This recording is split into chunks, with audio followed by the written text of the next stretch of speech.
Baik, salam kecerdasan saudara-saudara. Selamat bertemu, selamat berjumpa kembali dalam channel saya, Si Hotang Marsoid. Ya, kali ini saya berbicara tentang delik, ya, sambungan delik. Itu baik itu delik menurut dalam perspektif doktrin, kemudian delik kita lihat juga dalam locus dan tempus. Nah, sekarang kita awali dengan jenis-jenis delik dalam doktrin. Nah, ini doktrin yang berarti ini adalah pendapat para ahli, ya. Jadi ini adalah ilmu pengetahuan hukum pidana sebenarnya. Nah, yang pertama adalah delik formil. Nah, apa itu delik formil? Nah, delik formil yaitu delik yang menitik beratkan pada kelakuan yang dilarang dan diancam dengan hukuman oleh undang-undang. Nah, jadi adapun penekanan daripada delik formil adalah kelakuan daripada si pelaku itu sendiri. Ya, bagaimana kelakuannya? Apakah kelakuannya itu dianggap jahat? Ya. Tetapi kelakuan ini harus kita sesuaikan dengan perbuatan yang dilakukan. Ya, perbuatan yang dilakukan. Nah, contohnya delik formil dianggap sudah selesai walaupun baru dilakukan, ya, dan belum berakhir sempurna. Ya. Nah, contoh berjudi dan mencuri. Nah, berjudi, ya, main kartu. Nah, ketika orang sudah duduk, mereka taruhan, ya, mereka sudah sepakat taruhan dan sudah taruhan sudah diletakkan, sudah disepakati berapa, lalu bagi kartu. Nah, ketika itu delik dianggap sudah terjadi, ya, delik dianggap sudah terjadi dan dia sudah dapat ditangkap, misalnya itu sudah ditangkap, ya. Nah, yang kedua misalnya mencuri. Nah, mencuri itu kan mengambil sebahagian atau seluruhnya adalah milik orang lain. Mengambil itu menguasai, ya, diambil misalnya. Tetapi ini juga harus kita lihat konteks, ya. Mencuri atau menguasai ini kalau dikuasai masih tetap di dalam kawasan tempat di mana barang itu belum terjadi delik. Nah, contoh begini, ketika kita belanja ke pasar Solayan, nah kita kan ambil barang, letakkan. Nah, barang itu kan memang sudah kita pegang, ya, sudah kita kuasai, tapi masih di wilayah supermarket. Nah, tetapi ketika kita keluar tanpa membayar, maka delik sudah terjadi, yaitu delik pencurian namanya, ya. Jadi itulah termasuk delik formil yang menekankan pada kelakuan, ya, kelakuan daripada si pelaku. Nah, baik. Yang selanjutnya adalah delik material. Nah, delik material itu adalah delik yang menitik beratkan pada akibat yang dilarang, ya, akibat. Jadi ada satu kondisi, ya, satu kondisi kita dilarang menimbulkan timbulnya akibat yang dilarang. Nah, jadi delik ini baru dianggap selesai bila sudah timbul akibat yang dilarang itu. Nah, contoh, ini adalah penganiayaan, ya, kejahatan terhadap tubuh dan kejahatan terhadap jiwa atau nyawa. Nah, contohnya begini. Nah, ini si ini dalam kondisi fit, sehat dan nyaman. Tidak ada menganggap dirinya kurang apapun. Tapi ketika saya datang, lalu saya tampar wajah. Nah, wajahnya tentu kalau ditanya dia, apakah dia merasakan sakit atau tidak, maka ketika kita menampar dia dan mengaku rasa sakit, maka sudah timbul akibat. Apa itu akibat itu? Dia merasakan rasa sakit pada tubuhnya. Nah, itu adalah akibat yang dilarang. Jadi tidak nyaman lagi perasaan dia. Nah, contoh yang kedua, kejahatan terhadap nyawa misalnya. Nah, si A atau si B ya, sedang berjalan atau sedang duduk di satu tempat, lalu tiba-tiba ada orang yang menikam dia, maaf. Nah, apa yang terjadi? Si Ali itu, si A itu mati. Ya. Tadinya kan dia hidup, tapi sekarang sudah mati. Apa akibat daripada penusukan itu terhadap dirinya?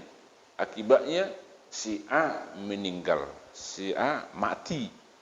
Nah, jadi yang dilarang di sini adalah menimbulkan kematian itu, ya, menimbulkan kematian atau menimbulkan rasa sakit. Nah, itulah yang dimaksud dengan delik material. Ya. Jadi ini menitik beratkan pada akibat yang dilarang. Jadi delik material itu adalah delik yang menitik beratkan pada timbulnya akibat yang dilarang. Kalau delik formil tadi adalah menitik beratkan pada kelakuan. Itu bedanya. Ya. Nah, sekarang yang kedua itu commissia delicta, ya. Commissia, ya. Biasanya ditulis dengan commissia. Itu perbuatan aktif yang mengakibatkan terjadinya delik formil atau delik material. Nah, jadi omissia delicta ini atau omissia delik ini adalah pada perbuatannya yang aktif. Ya. Jadi perbuatan aktif itu bisa terjadi pada delik formil dan bisa terjadi pada delik material. Jadi di sini adalah menitikberatkan pada unsur kesengajaan, ya, kesengajaan. Nah, itu dia. Itu kalau omissia delicta. Itu 2A. Nah, sekarang B dan selanjutnya adalah omissia delicta.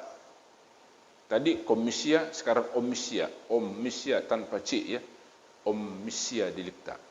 Nah, yaitu delik yang timbul karena tidak berbuat sesuatu. Ya, tidak berbuat dia. Diam aja dia. Diam aja. Tapi ketika dia diam, maka timbul satu delik. Ya, kita tentu tidak akan merasa aneh. Nah, tentu ada pengaturan di dalam undang-undang sebelumnya. Kalau dia diam, maka timbul delik. Maka seharusnya undang-undang mewajibkan dia, ya, undang-undang mewajibkan dia untuk berbuat sesuatu agar tidak timbul delik. Nah, kalau begitu apa contoh daripada omissia delicta ini? Yaitu tidak hadir memenuhi panggilan sebagai saksi. Itu dia. Dia macam di rumah, nggak mau dia. Ya tidur aja di rumah, nggak mau dia datang memenuhi panggilan saksi. Maka timbul delik. Ya, atau seorang penjaga pintu rel kereta api, nah sudah datang kereta api dari sana, tapi dia belum turunkan pelang, belum turunkan. Nah, akibatnya apa? Ketika dia hanya diam aja, tidak berbuat untuk menurunkan pelang, maka terjadilah tabrakan antara kereta api dengan kendaraan lainnya. Maka timbullah delik di situ. Nah, yang ketiga misalnya seorang ibu tidak mau menyusukan anaknya, tidak mau memandikan anaknya, ya biarkan aja situ yang masih bayi. Akhirnya apa? Si bayi kelaparan, si bayi capek, lalu meninggal. Jadi ibunya hanya menonton aja gini, nggak berbuat sesuatu. maka timbullah delik, ya, timbullah delik. Si ibu dapat dimintai pertanggungjawaban dalam hal ini. Nah itu tentang comisia delicta dan omissia delicta. Sekarang nomor 3 itu tentang dolus, ya, dolus. Dolus yaitu perbuatan yang dilakukan dengan sengaja yang diancam dengan pidana. Nah, dolus ini adalah offset atau kesengajaan. Jadi delik ini mengajarkan, menitik beratkan pada kesengajaan dalam delik apapun itu, ya. Yang penting dia melakukan itu dengan sengaja, dia melakukan dengan tujuan, ya. Tetapi perbuatan itu harus perbuatan yang bertentangan dengan hukum, ya. Oke. Nah, yang 3B itu adalah culpa. Nah, culpa yaitu perbuatan yang dilakukan dengan kealpaan, ya, ketidakhati-hatian, kelalaian. Nah, jadi akibat kelalaian, akibat kealpaan, timbullah delik. Ya, timbul delik. Sebagai contoh itu pada pasal 359 KUHP. Ya, ini juga sudah diatur di dalam undang-undang lalu lintas, ya. Apabila kita mengendarai kendaraan di jalan dengan tidak hati-hati kita sehingga bisa menimbulkan kecelakaan di tengah jalan, maka kita sudah melakukan delik, ya, namanya delik, ya, culpa. Apabila mengakibatkan kematian, ditabrak orang, itu culpa 359. Tetapi matinya, kita tabrak orang lain itu bukan sengaja, ya. Kalau dia kita tabrak dengan sengaja itu sudah kena 338. Ya, ini adalah ketidaksengajaan. Itu bisa timbul delik, ya. Nah, itu ketidakhati-hatian. Nah, ketidakhati-hatian ini banyak sebenarnya di dalam kehidupan sehari-hari. Ya, bisa saja misalnya kita berlari sehingga bisa menabrak orang lain, menimbulkan luka bagi orang lain, ya. Itu ketidakhati-hatian juga misalnya. Kemudian kelah delikten. Kelah delikten yaitu perbuatan yang hanya bisa dituntut bila ada pengaduan sebelumnya dari pihak yang dirugikan atau pihak korban. Nah, jadi ini namanya adalah delik aduan, ya. Kelah delikten atau delik aduan. Nah, delik aduan atau kelah delikten ini adalah satu perbuatan yang dilakukan oleh orang, tetapi perbuatan itu sudah pidana, tetapi namun dia hanya bisa dituntut, ya, tentu oleh hakim, ya, jaksa, dituntut kalau sudah ada pengaduan sebelumnya atau yang mendahului dari pihak korban. Jadi kalau tidak ada pengaduan, maka pelaku tidak bisa dituntut. Ya, pelaku tidak bisa dituntut, ya. Nah, ini kelah delikten ini atau delik aduan ini bisa dibagi dua, ya. Delik aduan relatif dan delik aduan absolut. Nah, delik aduan relatif itu menyangkut orangnya. Nah, orangnya. Jadi artinya begini, ada 5 orang sama-sama melakukan pencurian di satu tempat, ya, di satu tempat. Nah, katakanlah si A, B, C, D, E. Nah, ternyata mereka mencuri di rumah orang tua si A. Orang tua si A mencuri di rumah orang tua si A. Lalu sesudah ketahuan, ya, orang tuanya si A ini bisa memilah siapa yang diadukan. Ya, yang diadukan adalah si B, si C, si D, si E. Sedangkan si A tidak diadukan. Kalau itu anaknya, ya, anaknya. Nah, itulah menyangkut orangnya, itulah yang dengan delik aduan relatif. Jadi bagaimana? Apakah dia bisa mengadukan si A juga? Ya bisa. Tapi kalau si A tidak diadukan, maka si A tidak bisa dituntut. Kalau ini bisa dituntut, ya, yang lain bisa dituntut. Oke. Kemudian delik aduan absolut. Delik aduan absolut itu menyangkut perbuatan, ya, perbuatan itu.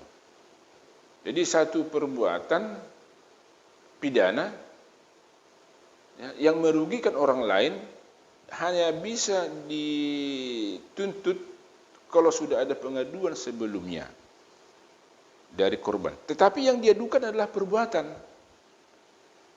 Ya, yang diadukan adalah perbuatan, bukan orang, yang bukan orangnya. Nah, ini contoh delik aduan absolut ini adalah zina, ya, zina. Jadi zina itu kan dilakukan oleh dua orang, bukan satu orang. Nah, jadi terjadinya zina hanya akan terjadi kalau dilakukan dua orang, tidak bisa satu orang. Nah, justru itu pelakunya dua-dua harus dihukum. Bagaimana caranya supaya dihukum? Maka perbuatannya lah yang diadukan. Zina itu yang diadukan. Ya, zina itu yang diadukan. Nah, baik, kita lanjut. Ya, bentar, ya, saya minum dulu. Ya, sudah haus. Ya. Bentar ya.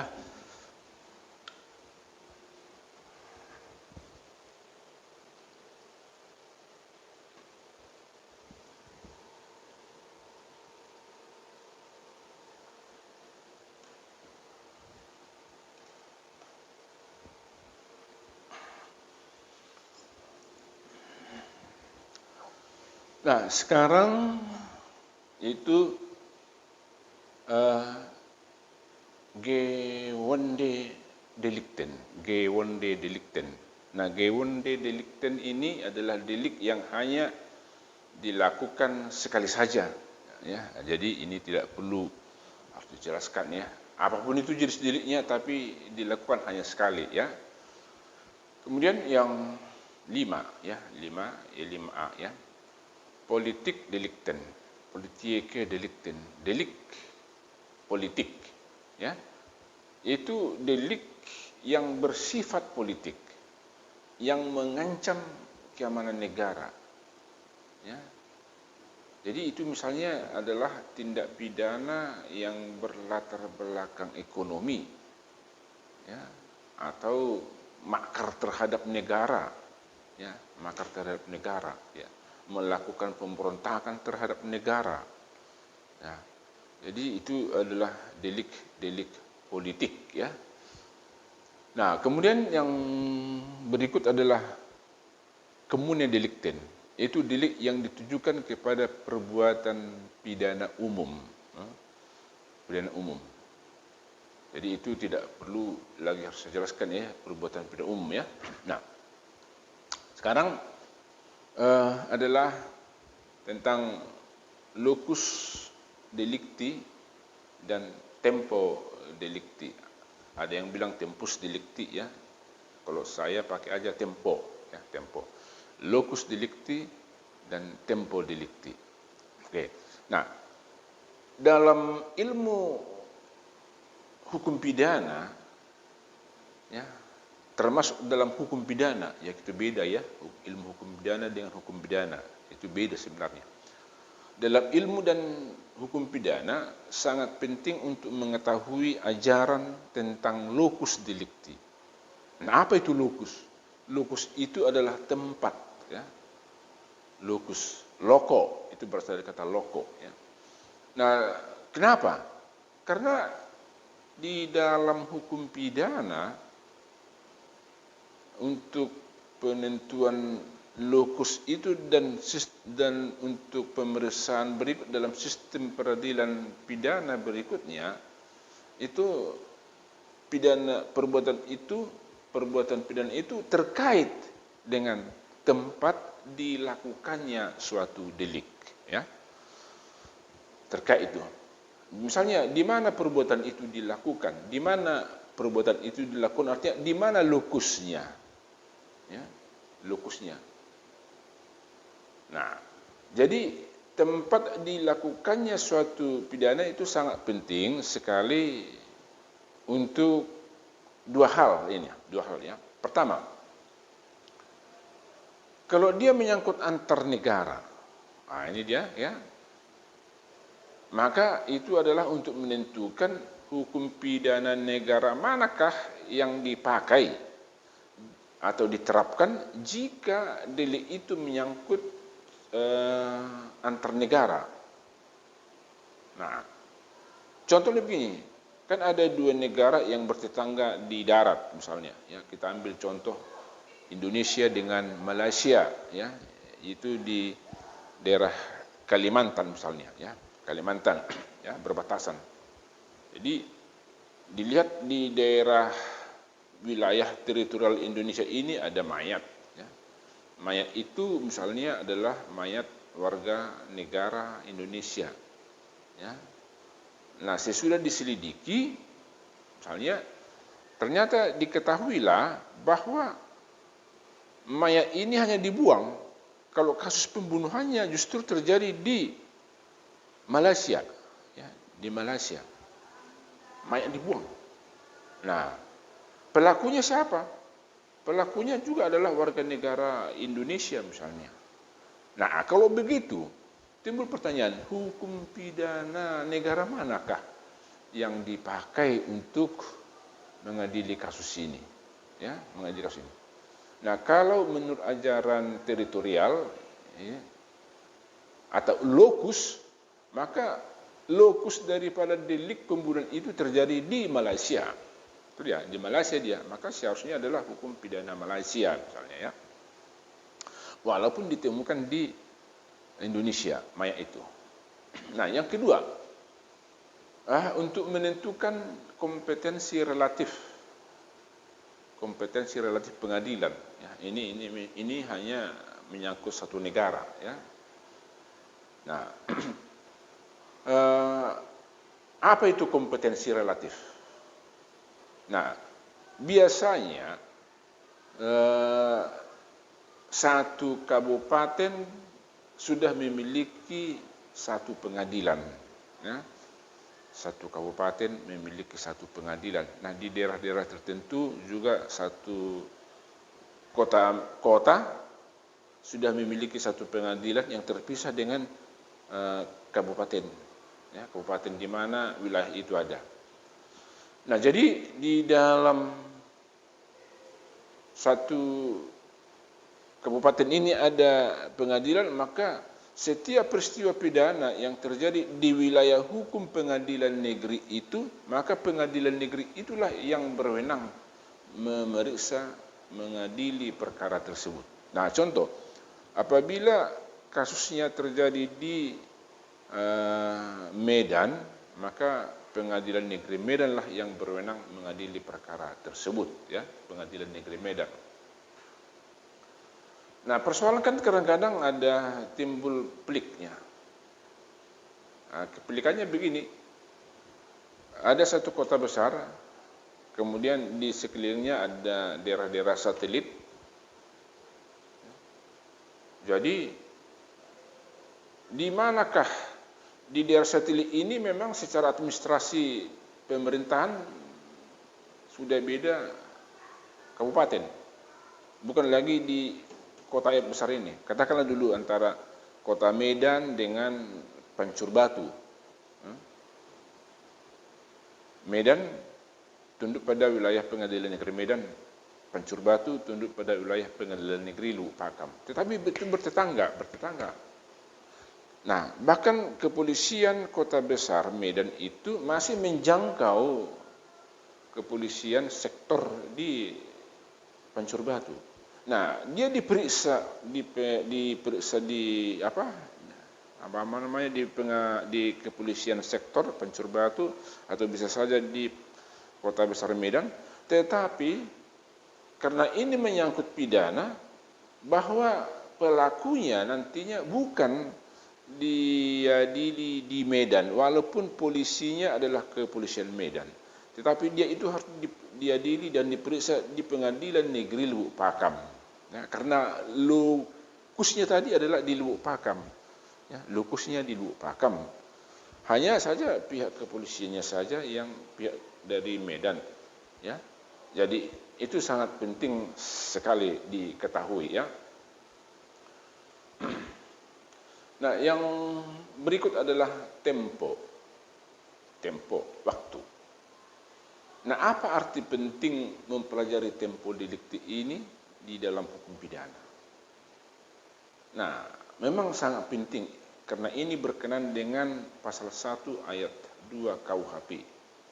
Ya, ajaran ini berkaitan dengan masalah waktu yang meliputi, ya, begini, hukum pidana tidak boleh berlaku surut.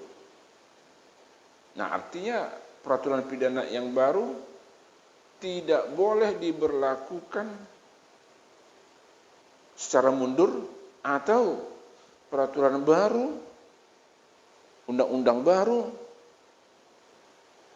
tidak boleh diberlakukan kepada satu perbuatan pidana yang terjadi sebelum lahirnya undang-undang pidana baru ini. Ya, itu dengan dilarang berlaku mundur, ya. Nah, yang kedua juga itu untuk menentukan saat mulai daluarsa, ya, saat mulai daluarsa. Nah, berkenan, kemudian ini juga berkenan, ya, tentang tempo delikti ini berkenan dengan peradilan anak, ya, peradilan anak. Nah, kita tahu bahwa di dalam peradilan anak yang boleh dituntut, yang boleh dipidana adalah batas usia tertentu, ya. Pada awalnya adalah 9 tahun, kemudian ada naik lagi menjadi 12, bisa dipidana, ya. Dipidana. Nah, persoalan sekarang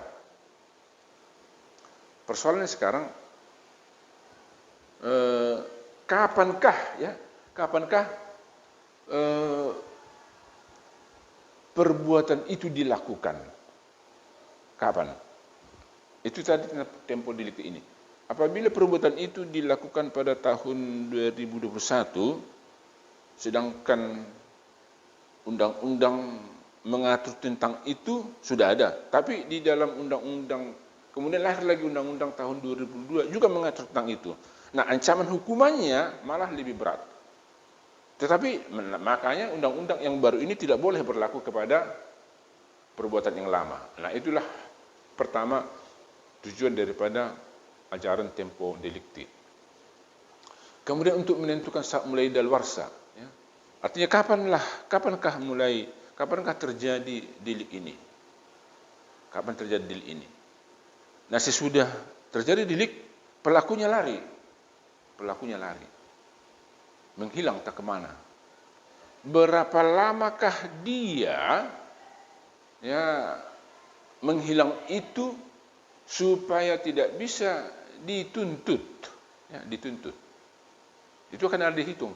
Kalau ancaman hukumannya misalnya adalah 1 tahun, mungkin masa daluarsanya 5 tahun. Kalau dia ancamannya 3 tahun, masa daluarsanya 15 tahun. Seperti itu.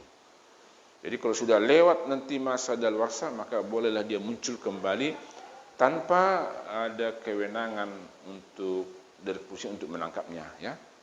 Nah, tadi tentang berkenaan dengan anak itu adalah tentang yaitu apakah pada saat melakukan kejahatan itu dia masih tergolong anak atau tidak, ya. Kalau dia masih tergolong anak, tentu akan diterapkanlah undang-undang perlindungan anak tentang dia, ya. Baik.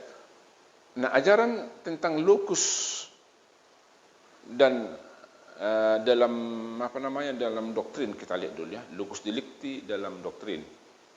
Nah, ajaran tentang locus delicti sebenarnya tidak dijumpai di dalam kitab undang-undang hukum pidana maupun kitab undang-undang pidana khusus di Indonesia, ya.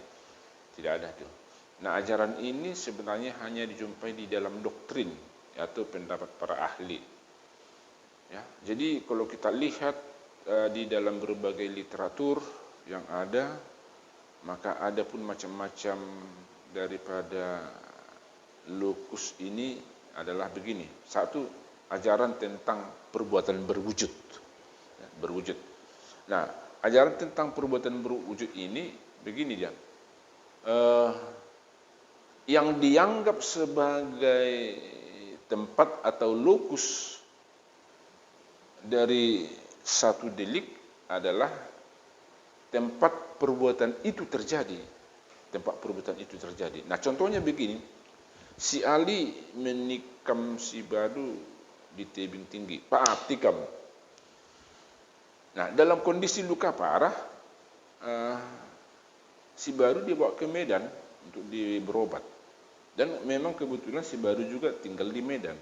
Nah, selama 2 hari dirawat di rumah sakit, ternyata si Badu meninggal. Meninggalnya di Medan.